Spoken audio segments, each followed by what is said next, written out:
বাবা একটা হাসির গল্প বলো না।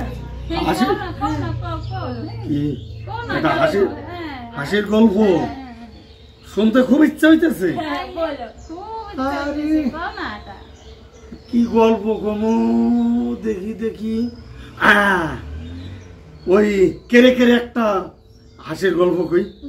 হ্যাঁ কেড়ে কেড়ে ওই একটা লোক বেগুন লাগাইছে, সেই বেগুন খেতে খালি চুরি হয়ে যায়। এবার বাড়ির থেকে তার একটা ছোট ভাই ছিল, ওই লোকটা কইছে কি ভাই রে যা বেগুন খাত পাহারা দেখা। তা বেগুন খাত পাহারা দিতে যায়, একটু বোকা বোকা টাইপের। কইছে কি তুই ভালো করে পাহারা দিবি তোর বিয়ে দাও। তুমি অত আনন্দে যাইয়া বেগুন খাত পাহারা দেয়, রাত্রিবেলায় শুয়ে থাকে, চোরে তো চুরি করে নিয়ে যায়। এবার ওর দাদা বৌদি ওরা কয় কি যে তুই ভালো পাহারা দিতে পারিস না, তুই যদি এরপরে যদি ভালো না পাহারা দিস তাহলে পরে তোর বিয়েও দেবো না, তোর কিচ্ছু করো না, তোর খাইতেও দেবো না। তা ও তো মনের দুঃখে শিব ঠাকুরে ডাকতেছে, ঠাকুর তুমি আমার পাহারা দেওয়ার শক্তি দাও। তা শিব ঠাকুর আইসা কইতেছে যে তোর একটা এমন একটা বর দমো, তুই রাত্রিবেলা ঘুমাই থাকবি, তোর মুখ দিয়ে কেড়ে কেড়ে শব্দ বাড়িবি। কেড়ে কেড়ে শব্দ বাড়িছে।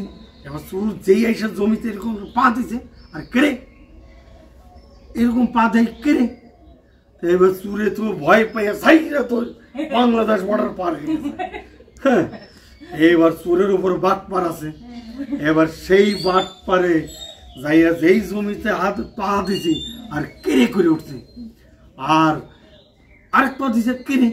চুরে ভাবে কিরি আমি পা ফেলাইলে কেড়ে করে ওঠে, কোথাচ্ছে কে হয় তাই কেড়ে কেড়ে এইভাবে যায়। তাই এবার যাইয়া দেখি কি যার মুখ দিয়ে কেড়ে বেড়ে ও শুয়ে রয়েছে, আর ও ঘুমন্ত অবস্থায় মুখ দিয়ে কেড়ে বেড়ে। তা চুরে কাকে দাঁড়া তোমার কেড়ে বাইর করতেছি।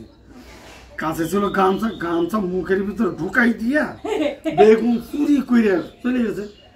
সকালবেলা দাদা বৌদি এসে দেখতেছে ওরা মাইরে ফেলাইছে, মনে করছে যে বাইরে মাইরে ফেলাইছে, বাইরে মাইরে ফেলাইছে। যাইয়া যেই গামছা টাইনে বাইর করছে মুখ থেকে, আর যত কেড়ে কেড়ে সব পেটের মধ্যে জমা ছিল, গামছা যেমনি টাইনে বাইর করছে আর কেড়ে কেড়ে একসাথে বাড়ি গেছে। এই কেড়ে কেড়ে কেড়ে কেড়ে কেড়ে কেড়ে কেড়ে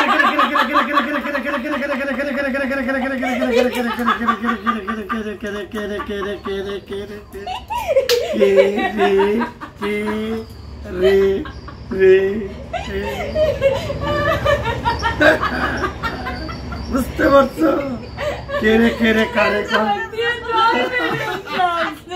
হ্যাঁ ঠিক আছে।